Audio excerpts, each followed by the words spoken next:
This is going to be a review on the Benchmade 51, a real one. This one's kind of butchered though, so.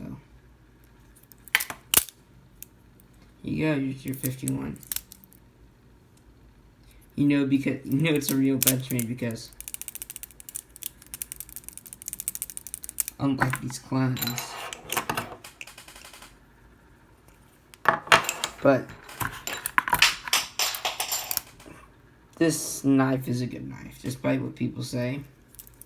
Even mine, which has funky handmade replacement spacers and not tight at all handles. This knife is still a pretty good flipper, especially when you get titanium scales. Might get that done. Here's the play. It's pretty ridiculous, but doesn't matter as long as it flips good. What else I have to say about this knife? It's light. It's almost as light as this. It's lighter than this knife, and this knife is like 3.8, 3.9, I think, ounces. This is like maybe 3.2, but that doesn't matter too much to me. Still flips pretty good. Lengthwise,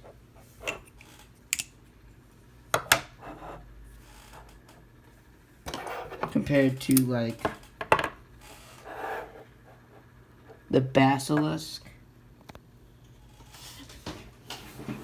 and Cracker-Akin, it's pretty short. It's like this knife is really short compared to these two. This knife, by the way, I did mods on it. It looks pretty good.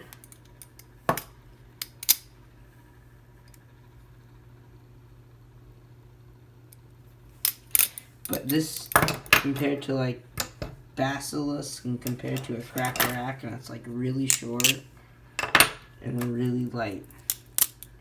But for some reason, it still flips relatively well. I don't know why. I wish that it would flip a little better, just because it's a $300 knife.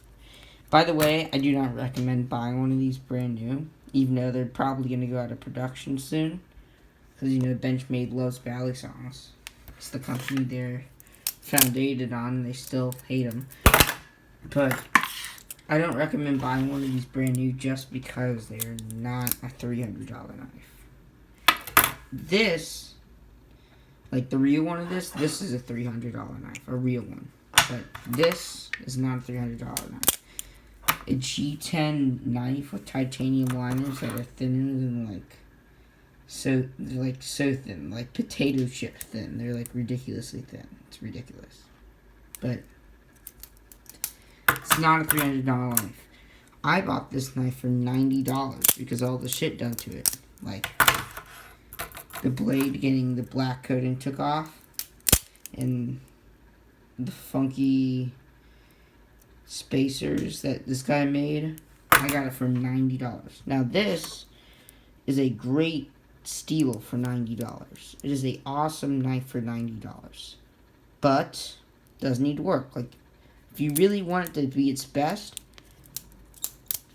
you need a titanium blade and you need titanium handles or squiggle scales or any other the titanium replacement scales for this knife. Also, you have to be aware this knife is a weird balance, especially with titanium scales. It flips strange, but you do get used to it. Another thing is just because this hardware, these may look good, but I had an original hardware. This is titanium. The original stuff stripped like within a year. And I got this knife like 3 years ago, so beware, this hardware might strip, and these screws love to fall out.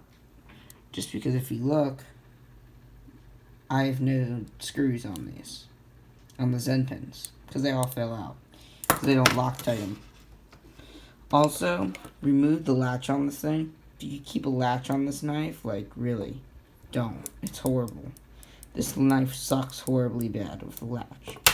Sucks normally, but you know, sucks even worse with the latch. So, I recommend taking this latch off. That's going to be it for this video probably. I might do flipping montage like I normally do at the end of my videos. So, bye guys. Please like and subscribe because I would really like it if you guys subscribe. Like maybe 3 out of the 100 people who view this video or subscribe. So, it would help out. Encourages me to make more content. So, bye guys.